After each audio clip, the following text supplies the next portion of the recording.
to reimpose some restrictions because we have to keep a lid on this now while we still can. And while we still have a chance to stop the spread, and it is a fact that our actions in the coming days will matter. And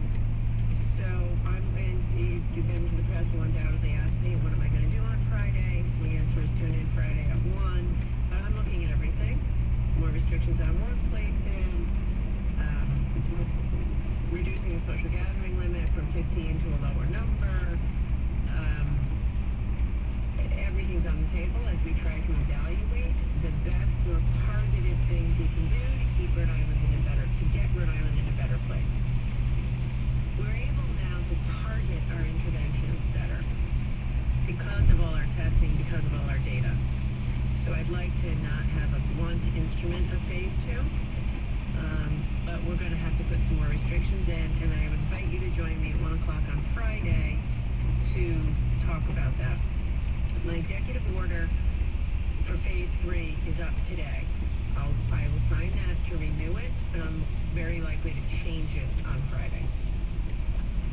Okay, speaking of places where we, specific environments, I do want to talk for a minute about schools. I suppose the good news in all of this is that we are not seeing significant spread in schools, or for that matter, in controlled environments. Cases are rising all over the country. I'm sure you've seen in the news that cities like Boston have switched to remote learning. And it is true that we're in a tricky spot. And we're all trying to figure out the right levers to pull in order to turn our trend around.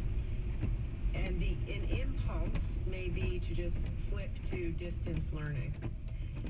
But I don't believe that's the right thing to do, even though it may sound easy to do. And let me tell you why. I'm going to be very clear about what's going on and how I'm making these decisions. And as always, it's based on the facts and the data and what's going on in the science and what we're seeing. And now we have been in school for 7 weeks, so we have pretty good data, enough data, and actual 7 weeks of experience that I'd like to share with you. Across Rhode Island, we have about 98,500 students doing in-person learning, some form of in-person learning, and 49,000